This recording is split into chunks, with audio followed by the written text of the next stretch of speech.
quando se trata das questões orçamentárias que estão paralisando o país e as outras que, por consequência, também recarregam de inquietude o nosso Congresso Nacional e o nosso país, dizer, Vossa Excelência, que nós já estamos no mês de abril, terminando abril. Ainda não temos, até agora, votado a meta fiscal, senador Garibaldi. Isso é um absurdo, é inconcebível que alguém, por ter o poder e aquele espaço de poder, determine tão somente que nada funcionará na Câmara, nada será aceito para que se convoque o Congresso Nacional. Não poderemos, na urgência que estamos vivendo, ter a premissa de que teremos uma votação para estabelecer a mínima ordem para que nós tenhamos aí os recursos financeiros e orçamentários para pagar de imediatamente os compromissos que o governo já assumiu. Eu agradeço, eu estou extremamente preocupado, quero dizer, agradeço a oportunidade de Vossa Excelência de falar nesse horário, inclusive, talvez tirando até algum espaço, mas dizer que eu venho a essa tribuna registrar esta semana o início dessa comissão processante que acabou de ser escolhida e que amanhã, com certeza, elegerá o seu presidente e seu relator, e que vai analisar a admissibilidade do processo de impeachment, que pode levar a um afastamento da presidente Dilma Rousseff por 180 dias. Pela lei do impeachment, senhor presidente, pelo que foi definido pelo STF, a Câmara decidiu que havia motivos, senadores, para instalar um processo de impeachment e o Senado agora vai julgar este processo.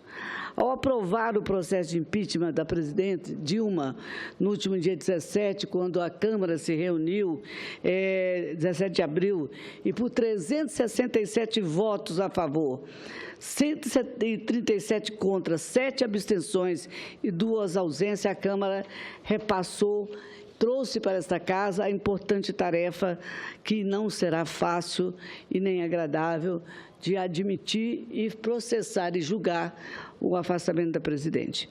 Nós sabemos, eu sinto isso fisicamente até, da tensão que nós passamos a viver desde então. Alguns acham que é uma questão meramente de se posicionar diante do país por ter conseguido um espaço para sentar na comissão. Eu roguei a Deus que eu gostaria de estar ausente desse quadro. Então, fui intimada pelo meu líder e com certeza vou desempenhar essa tarefa da vida pública, mas eu não posso deixar de evitar, de sentir esse constrangimento, esse mal-estar. Eu acho que no mundo político, nesse clima político que nós estamos, uma coisa que nós devemos evitar, eu já vi aqui em outros lugares, a todo custo, fazer aquilo que for possível para evitar a troca de acusações, o tumulto e qualquer coisa parecida com o que nós vimos bem recentemente.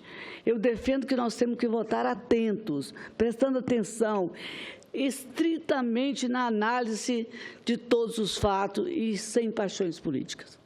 É difícil dizer que a política tem suas paixões, mas nessa hora, se transformar em julgador, em juiz, não é uma tarefa fácil. Tem que ter maturidade para fazer isso e tem que ter capacidade de deixar de lado essas paixões e fazer um trabalho sério, responsável, profícuo, um trabalho que terá que ser um instrumento para defender o que é justo e a democracia. A democracia não pode estar ausente em nenhum momento na parcela desses debates ou do todo quando estivermos tratando da admissibilidade do processo e não do mérito. É a primeira etapa, depois teremos uma votação. Nesse momento, com a maioria simples, nós vamos oferecer um nosso voto na comissão, que virá ao plenário para exercer essa maioria simples e tratar desses indícios de crime de responsabilidade. Não estaremos tratando absolutamente do mérito da denúncia, mas vamos tratar desse indício com base na denúncia que a presidente colocou, após sua assinatura em 6 decretos de crédito suplementar em 2015, sem autorização do Congresso. Então, caberá a esse Senado, em outras 2 etapas, o julgamento dessa questão. Esses decretos que foram emitidos quando o governo já sabia que não conseguiria cumprir a meta fiscal, é o caso citado há pouco pela senadora Lúcia Vânia, e desta vez não por vontade da presidente em si, mas até pelo instrumento da obstrução que o presidente dessa casa está fazendo. Nós vamos viver outra vez essa mesma incômoda cena e atitude por parte do governo federal. E segundo o parecer que foi dado na época sobre essa questão desses decretos, há um desrespeito à lei de responsabilidade fiscal, a de 2000, aliás, que passou a fazer parte do objetivo da lei de impeachment ligadas aos artigos 10 e 11. E eu faço essa explicação porque é aí que se define o crime de responsabilidade. Atentar contra a lei orçamentária, ordenar ou autorizar em desacordo com a lei, que são itens diferenciados pelo que está escrito na Constituição Federal. Em desacordo com a lei, a realização dessa operação de crédito com qualquer um dos entes da federação. Qualquer um dos entes demais, inclusive entidades da administração indireta, ainda que na forma de inovação, refinanciamento, postergação, inclusive de dívida contraída. São esses que caracterizados os crimes de responsabilidade. O governo, no entanto, avalia que esses decretos, no valor de 96 bilhões de reais, não ampliaram gastos. O argumento é de que todos os gastos foram remanejados e que os decretos teriam sido editados por solicitação do órgão do Judiciário e do Tribunal de Contas. Outro ponto que eu gostaria de enfocar, como sabemos, é o atraso que fica caracterizado no repasse de 3,5 bilhões de reais ao Banco do Brasil para pagamento do programa de crédito agrícola do Plano Safra. Por conta desse atraso, o Banco do Brasil usou recursos próprios, o que, segundo a acusação, configuraria uma pedalada fiscal, uma nova pedalada fiscal, porque o governo, exatamente nesse entendimento, teria desta forma tomado empréstimo de um banco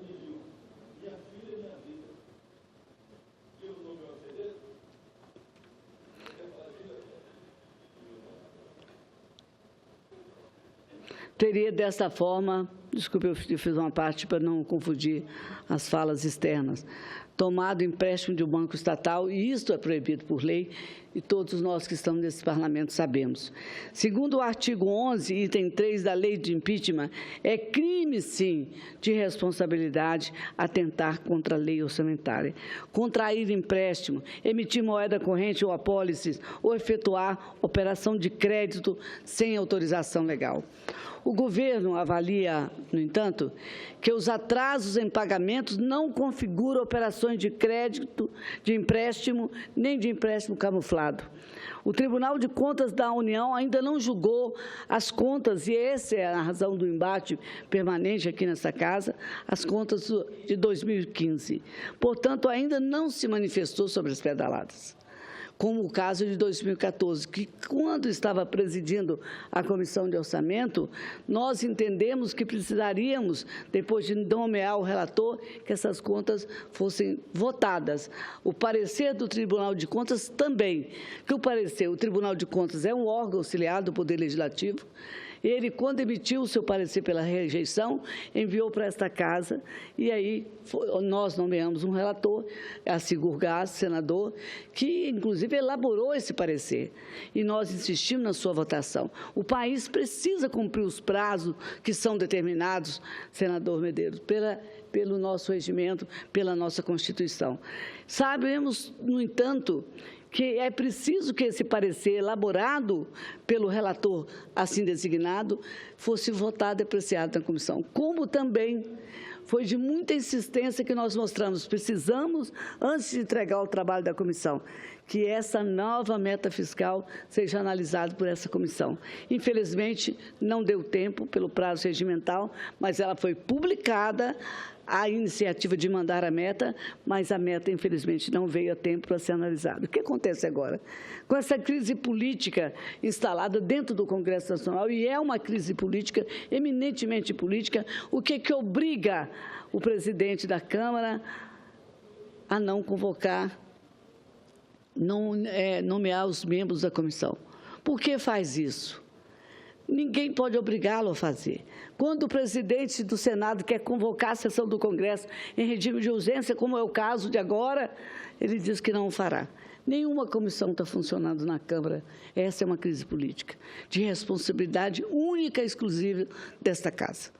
Das duas casas, porque acho que, nesse momento, o que nós temos a temer são as consequências ainda maiores que virão dessa crise que amplia a cada dia. O Tribunal de Contas não julgou as contas, certo? Ainda não se manifestou sobre as pedaladas, também está certo. O que nós temos é o dever de analisar esse processo como um todo e esclarecer à opinião pública de forma imparcial o que foi realmente realizado e feito até agora. Julgar com discernimento nós vamos fazer daqui a pouco. A partir de amanhã, às 10 horas, senador Medeiros. E nós vamos procurar, todos nós aqui somos advogados, nós vamos procurar um embasamento jurídico para que a gente possa fazer a análise, primeiro o processo da admissibilidade, depois da denúncia e depois do julgamento. A posição será contra ou a favor do processo, é tema de debate entre nós da comissão. Nós precisamos, inclusive, ouvir juristas respeitados que tenham suas opiniões, que divergem das nossas, né? E que possam aqui trazer subsídios para que possamos nos conduzir nesse veredito que diz respeito ao Brasil e a uma presidenta eleita pelo povo. Portanto, eu queria dizer aqui que eu fiquei refletindo bastante sobre o que está acontecendo. Eu estou nessa casa desde 1987. Jamais vi alguma parte desta casa, Senado ou Câmara, boicotar o país. Estou vendo agora. Como é que você pode determinar os rumos do andamento do trabalho desta casa, se ela diz respeito à nação em todas as suas fases, em todas as suas instituições? Não podemos, há pouco nós estávamos levantando que tem a ser pago, e o país daqui a pouco não poderá pagar a luz, a água, porque alguém no arauto do seu poder diz assim: não faremos isso. Eu pergunto se não há uma iniciativa qualquer da parte até do presidente do Congresso Nacional em recorrer da decisão. A casa aqui, nós temos um poder do outro lado, que se não estiver, do outro lado, digo a Câmara dos Deputados, se não estiver aquecendo a convocação do Congresso Nacional, essa sessão não poderá ser realizada. Nós estamos, então, engessados por uma posição, tanto que, se o contrário também acontecer, não haverá a sessão do Congresso, se por acaso o presidente decidir não convocá-la. Mas não é justo com o Brasil. Isso não tem nada a ver com a política. É uma irresponsabilidade total. Exatamente, não tem nada a ver com a política, aquela que tem certeza que foi apregoada por esses que concordam com a atitude do presidente da Câmara. Eu me pergunto se não há recurso jurídico com o qual possamos trabalhar para evitar essa tragédia, porque nós teremos que votar essas metas até o final desse mês. Agora, quer dizer, é tão trágico isso, que sendo oposição ou sendo situação, isso não diz respeito a partido político, não diz respeito à ideologia, isso é uma covardia que se faz com o povo brasileiro. Eu já ouvi opinião sobre a questão do impeachment, ouvi as correntes políticas, respeito àqueles que querem lutar, que estamos atingindo a democracia. O que atinge a democracia, o que insulta a Constituição, é atitude como essa que nós estamos vendo, que até agora não foi confrontada com nenhum dos deputados e senadores dessa casa. Então, não adianta nós só ficarmos presos à questão maior, que essa é diligente, essa questão vai decidir o destino do Brasil.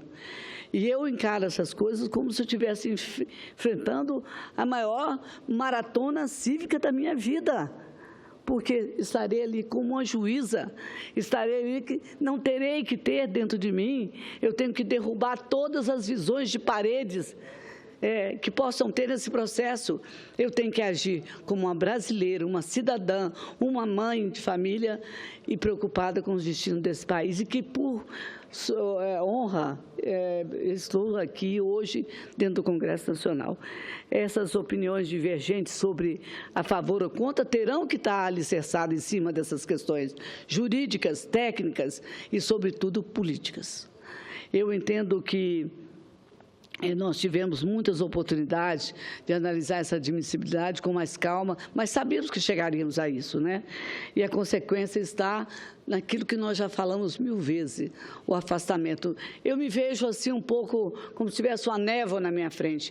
Afastar a presidente, outro presidente assumir. Eu não sei exatamente, embora seja o presidente do meu partido, embora seja o vice-presidente da República, que nós levamos para essa composição, eu não tenho clareza do que será o amanhã. Eu não tenho clareza. Eu não sei que proposta está sendo debatido sobre a questão de economia. Como dizem alguns que não basta a honestidade da presidente para dizer se ela fica ou não, também não basta as boas intenções de todos que querem assumir o governo, se não explicarem, senador Garibaldi, qual é a proposta que virá. Não temos que caminhar nessa estrada com toda essa neblina diante dos olhos. Nós precisamos ouvir, não é antecipar discurso de alguém que supostamente seja um algoz da presidente que ardilosamente construiu esse panorama do impeachment. Não, é mais do que isso.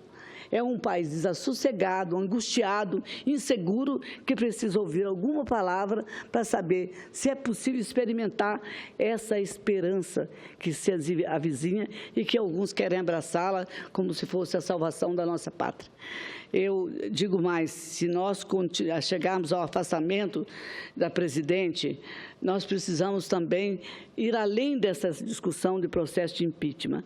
O país não pode ficar paralisado, é uma constatação, tá? Nem engessado também não pode. Em compasso de espera, muito menos. A questão é de uma resolução final que pode não necessariamente recheada de todas as propostas, colocar todos os encaminhamentos, não é possível fazer, porque profundamente eu posso dizer, tendo presidido a Comissão de Orçamento durante um ano, estudado o orçamento, construído aquilo que há 3 anos se negavam dar a esse país, a peça orçamentária perfeita e acabada. Nós também construímos saída para algumas inquietudes que era exatamente esse confinamento de receitas sobre o que o orçamento poderia ser para atender o país. Eu acho que a maior definição política que nós podíamos pensar nesse momento é que tudo que vier supostamente do próximo presidente da República teria que ser pensar na economia com mais fôlego, pensar no país com mais ideias e mais plural nas suas atitudes. Procurar nomes ilustres sem ter na ideia a clareza de que programa é esse, é apenas ficar enfeitando o bolo com cerejas. Nós precisamos saber o que é que, afinal, esses senhores, né, esses ilustres, esses brilhantes pensadores do nosso país em várias áreas, têm a dizer para o Brasil de hoje. Esse Brasil combalido na sua economia, desestruturado completamente na política. Para retomar investimento, para falar que nós teremos novamente o tal do PIL, né, o Plano de Infraestrutura e Logística, nós precisamos falar de retomada de emprego, investimento em políticas, tudo que nós sabemos de cor. Mas como fazer isso? Como fazer isso? Principalmente na área da educação, senador Garibaldi, na saúde. E nós também temos que brigar pela redução desses juros que são insuportáveis e que nós não aguentamos mais falar sobre isso. Ter bandeiras, todos nós temos, né? Todos nós estamos aqui, está ali, sentado à mesa, um dos homens ilustres dessa casa que mais lutou pelos aposentados, pelos trabalhadores. Nós estamos atravessando essa crise grave e aqui nessa casa não há uma proposta definida que nós queiramos levar àquele que poderá ser amanhã o presidente da República, porque tem que atravessar esse túnel, mas nada impede que estejamos pensando sobre o Brasil. É necessário pensar, propor, debater e, se possível, também encostar contra a parede, para dizer, só apoiaremos se nós estivermos aqui contentados nas premissas básicas para tirar o país dessa angústia que vive. E também para ver uma luz no final do túnel. Isso talvez seja a fase mais, eu digo, inquietante. É você saber que vai passar de um lugar para o outro, possivelmente com outros personagens, outros atores no processo, sem saber qual é a proposta. Nós estamos vendo tantos episódios lamentáveis na história do Brasil, dentro da Câmara dos Deputados, alguém cuspir no rosto de outro parlamentar. Estamos vendo na rua a manifestação doída das pessoas, que pode ter, e como teve no gesto do ator, um desrespeito muito grande, que se eu divergir de alguém e não puder explicitar isso em palavras, não será com atitudes grosseiras que nós poderemos demonstrar a nossa ira e inquietude.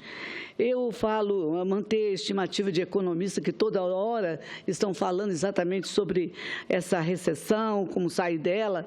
Nós precisamos enfrentar a retomada e propor sobre ela com confiança, mas precisamos que alguém diga isso. Não será o presidente Paulo Paim, que aqui está, que vai dizer que ele propõe para o país essa saída, pois os protagonistas, os agentes dessa mudança ou aplicação dessas propostas serão outros personagens. Mas é preciso que essa casa saiba falar. Nós precisamos colocar o nosso pensamento. Nós somos eleitos pelo povo brasileiro para que nós estejamos aqui debatendo a situação do Brasil e propondo. Senão será sempre goela dentro, como o brasileiro está vivendo essa crise de agora. Então, precisamos enfrentar,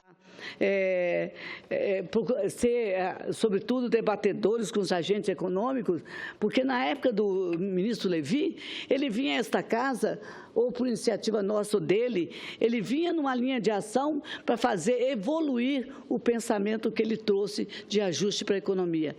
Ali tínhamos com quem conversar, dali para cá, nada temos. Ninguém pode dizer que foi incluída a redução de prazos, de pontos percentuais, caiu por causa disso, amanhã vai ser melhor por causa daquilo. Nenhum. Segundo esses economistas todos que falam, tem linhas divergentes. Às vezes eu me prendo na televisão, ouvindo os debates de madrugada, para ver qual dessas ideias, desses segmentos, eu me acalento dentro dela, eu me abrigo dentro dela, para acreditar que aquilo vai mudar o Brasil. E vejo que há uma confusão enorme. 4 economistas em um debate dentro de um canal de TV, e todos caminhavam em direções diferentes, que todos diziam que o país precisaria de 10 a 12 anos para recuperar sua economia. E a confiança interna e a confiança internacional. Olha, em 10, 12 anos, uma mulher já pariu seu filho, ele já está lá na escola, no 1º grau, está estudando. Como é que nós podemos ver o tempo tão indiferente àquilo que a pátria precisa e que, sobretudo, o povo precisa? Eu disse uma vez aqui, senador Garibaldi, Vossa Excelência me aparteou, de que o tempo do político não é o tempo do povo. Não é o tempo do povo. Se fosse o tempo do povo, essa Câmara não estaria parada, esse Congresso não estaria parado, seria outra realidade. E nós estamos aqui falando, relembrando do empréstimo da Caixa, do BNDES, o Fundo de Garantia, tudo isso aconteceu. Nós precisamos ir para o momento seguinte. Rose, amanhã de manhã vai começar. Muito bem, começa amanhã. E não vamos esquecer que, depois dessa votação de maioria simples nesse plenário, se passar o impeachment, a admissibilidade, a presidente é afastada. Serão 180 dias em que a presidente estará no Alvorada e o presidente possível vice-presidente Michel Temer estará no Planalto. Muito bem. Nós temos esse cenário político. E qual é o cenário econômico?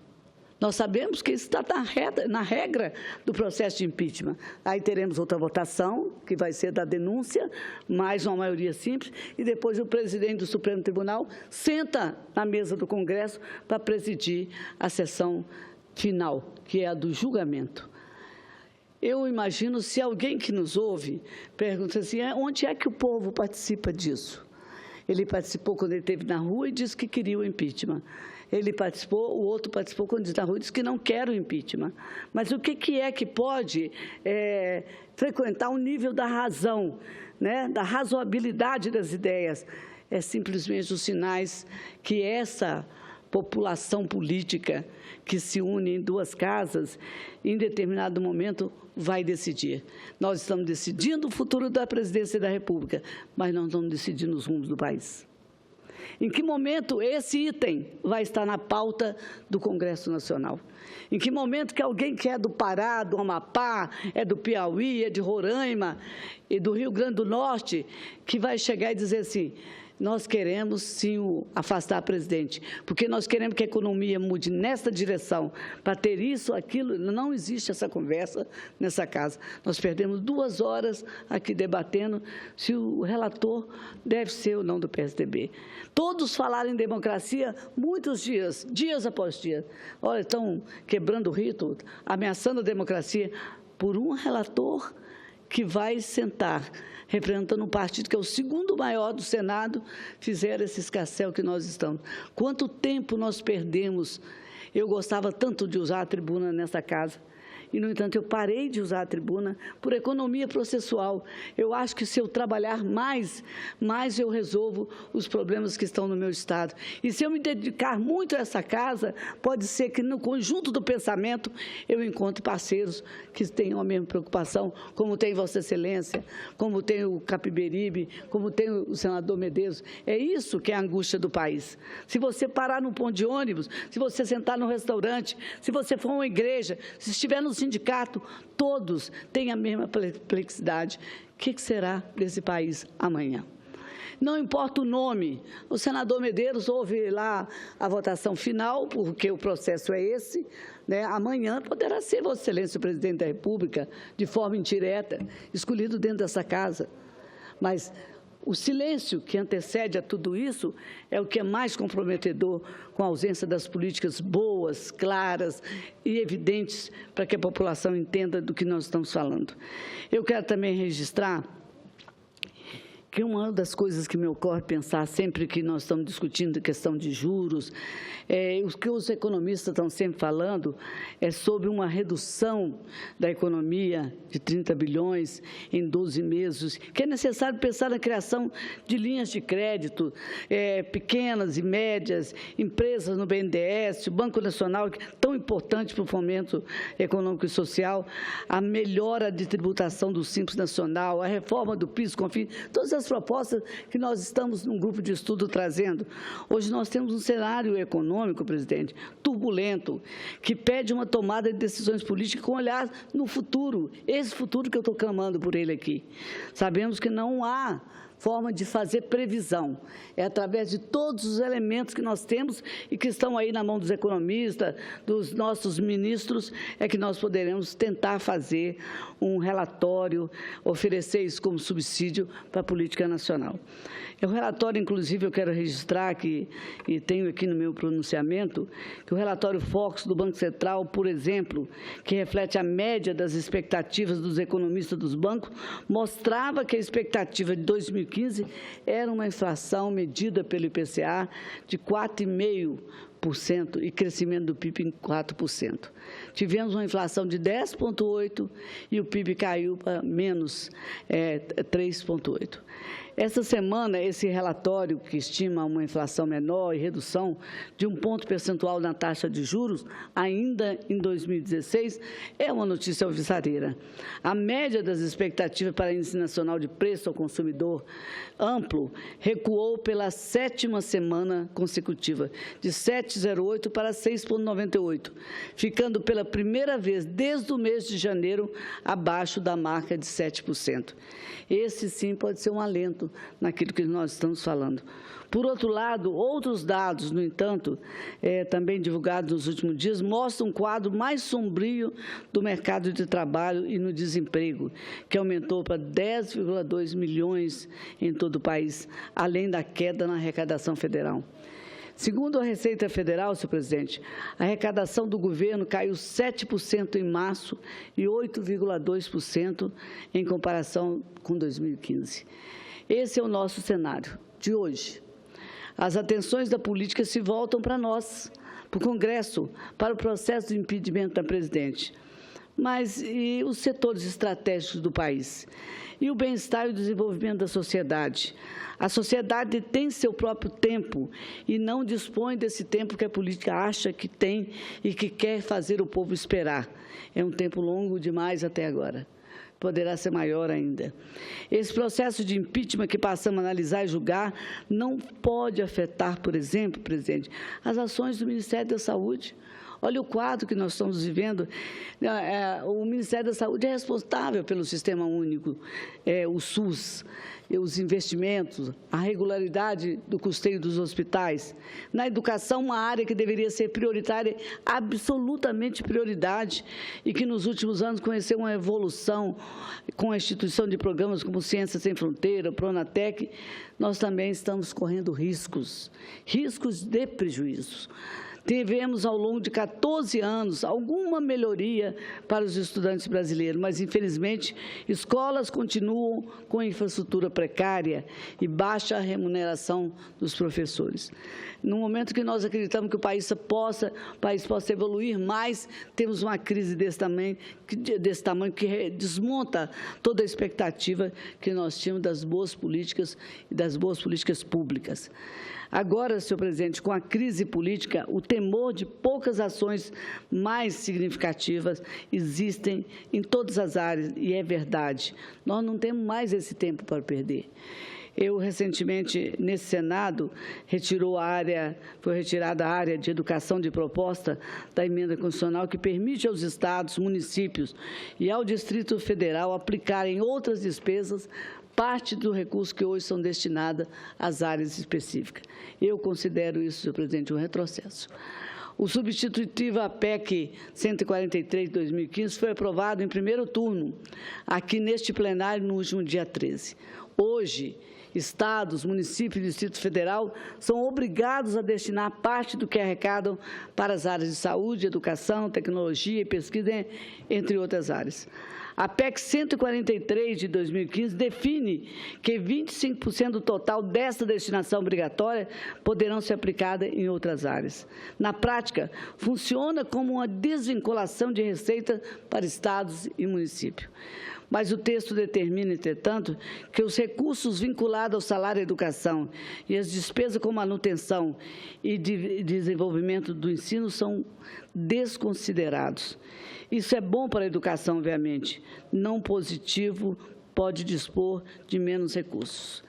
Por outro lado, outras áreas prioritárias, como a saúde, ainda estão na PEC. Temos de estar, inclusive, é uma coisa que temos debatido bastante, mais atentos para não comprometer os recursos da saúde e reduzir o valor efetivamente aplicado na área, como alertou o Conselho Nacional de Secretarias Municipais de Saúde.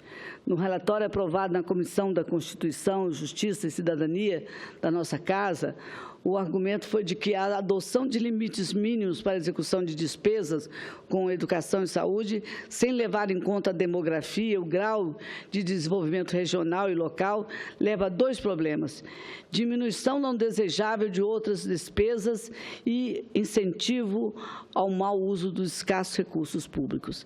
Por isso, as regras para a execução de gastos sociais deveriam ser mais relaxadas parcialmente, pois as demandas da população não são estáticas. A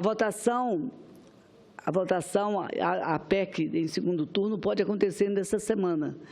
E os Ministérios da Saúde e Educação foram justamente os mais afetados pelo contingentamento de recursos anunciado pelo governo em março, em valores absurdos. Me lembro até que na Comissão de Orçamento nós fizemos um grande esforço para que naquela repatriação de recursos pudessem aumentar a receita e colocar mais recursos para investimento na área da saúde.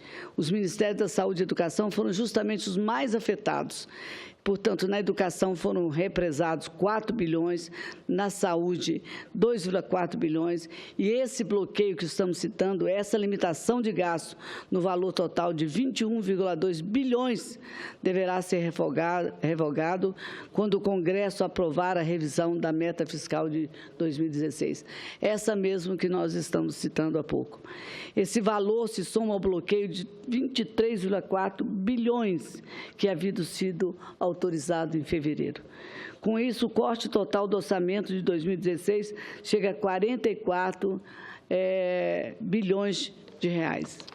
Esse corte foi feito para cumprir a meta de superávit primário, que é a economia necessária para pagar juros da dívida pública. Isso realmente dói ser registrado aqui, nesse momento que fazemos uma reflexão sobre o Brasil. Senhoras e senhores parlamentares, nós temos que estaremos atentos ao desbloqueio dos recursos. Todos os ministérios, principalmente os que eu citei, já ficam alarmados em saber que não poderão cumprir os compromissos e nem fazer o ajuste dos seus programas para pagar, inclusive, os compromissos anteriormente assumidos. Quando for alterada a meta fiscal, sobretudo de 2016.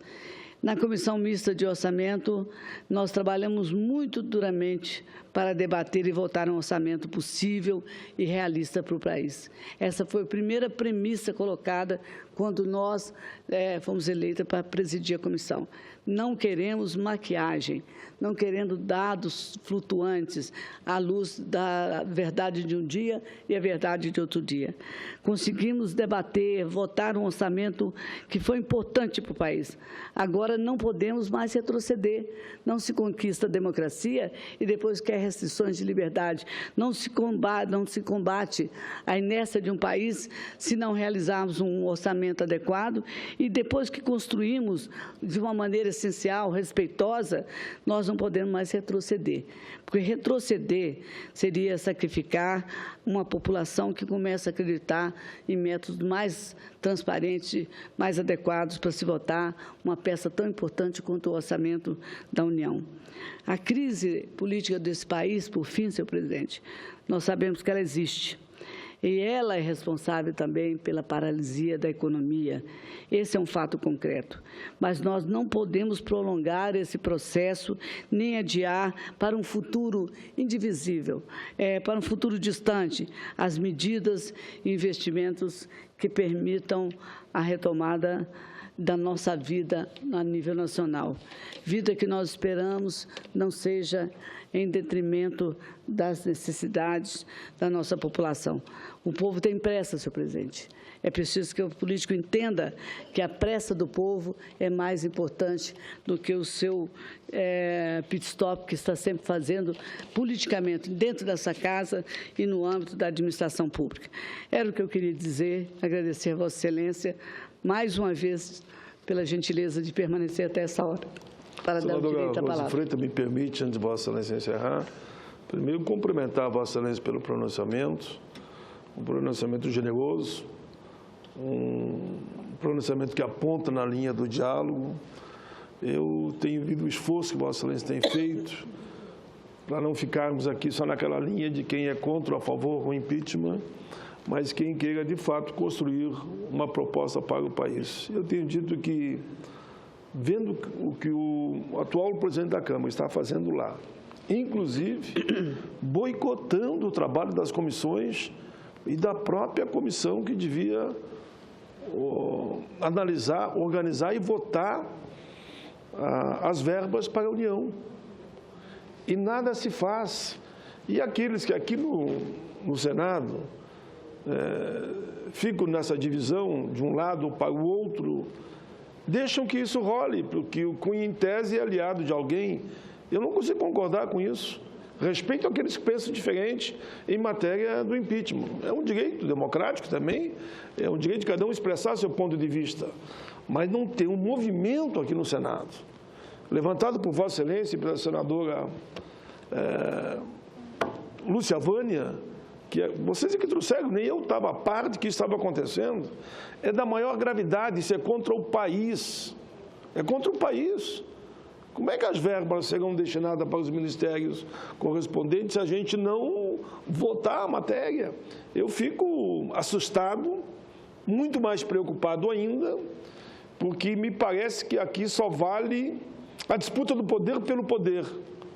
Enquanto que um grupo de senadores levanta a possibilidade de um debate fraternal, generoso, grandioso, de acharmos um caminho que a população quer, e nós sabemos que quer.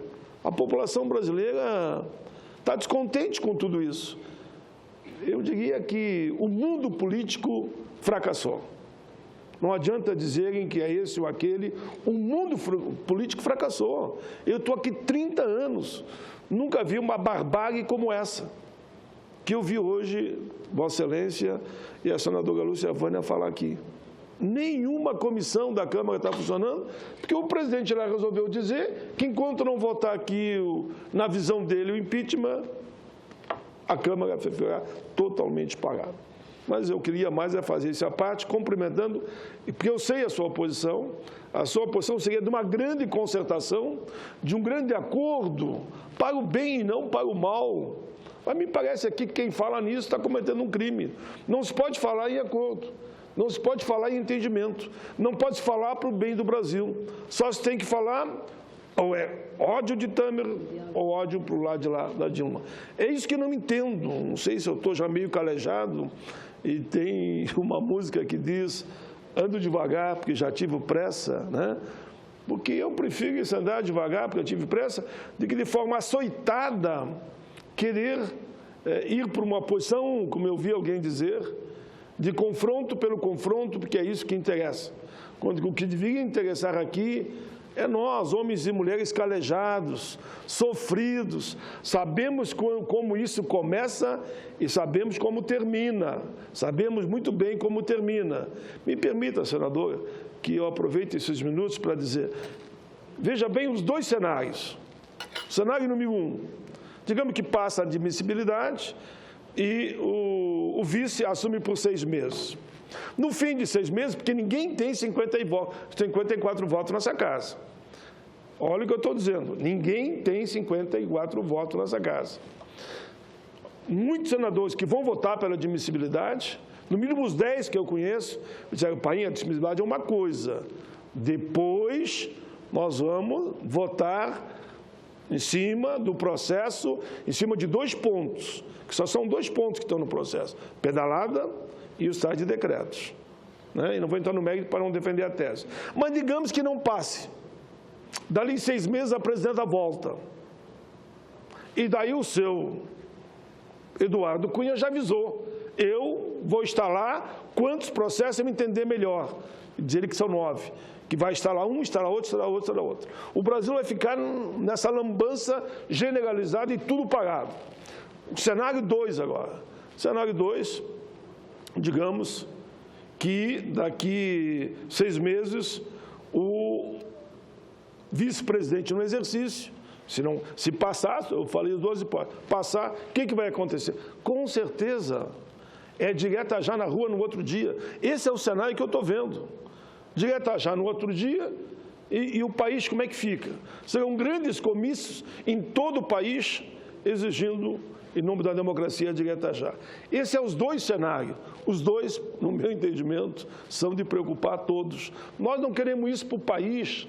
Nós queremos um acordo, um entendimento, nós queremos que essa política do ódio, e as pesquisas mostram, a população para o Eduardo Cunha dá 2%, que poderá ser o vice. Para o atual vice, que poderá ser o presidente, é 8%. Nessa mesma pesquisa, tem que ser realista, para a atual presidenta, 25%. Para uma mudança pela via democrática, vai aumentar, vai subir. Pode saber que as próximas pesquisas vão apontar 70%, 80%. E daí, como é que nós ficamos? Eu quero que essa reflexão a gente faça de forma coletiva, de alguém que tem lado, todo mundo sabe como eu vou votar contra o impeachment, mas nem por isso eu não posso, não me dou, não é nem o direito. Eu chamo a mim mesmo a responsabilidade, não te acovarda, tenha coragem, apresente uma proposta para o debate. Não eu apresentar, um grupo de senadores para dialogar, conversar, qual é a melhor saída para o país? Claro que é a conversa, claro que é o diálogo, claro que é a concertação do lado do povo. 210 milhões de brasileiros sabem indicar o caminho. Depende agora os políticos saberem ouvir o que dizem as ruas. O povo, presidente, sabe o caminho das ruas. E se alguém acha que aprisionou o povo por impedir o funcionamento de uma das casas, ou reter o processo em suas mãos só porque tem uma parcela do poder que lhe foi conferido, que é tão temporário, tão passageiro, não vai perceber quando essas ruas estiverem tomadas de ponta a ponta e o povo tomar o seu destino nas mãos, porque desse jeito não é possível. Eu até penso que meu pai, se estivesse vivo, estaria inteiramente aterrorizado com o que está vendo. Um homem do interior, trabalhador, criou 10 filhos, ele sabe que é viver e lutar. Ele dizia sempre, viver e lutar. A luta é um combate que aos fracos abate, aos fortes mito só faz exaltar. Então, Vossa Excelência é um forte. Vamos continuar forte e caminhar do lado do povo, que nós vamos encontrar a saída desse processo. E não será por atitudes covardes que nós temos que ficar simplesmente calados em cima dela. Porque eu acho que chegou a hora de dizer também, chega, por parte daqueles que acreditam que a política tem um compromisso indestrutível, inalienável, que não pode ser jamais desrespeitado por quem quer que seja. Muito obrigada pelas palavras. Muito bem.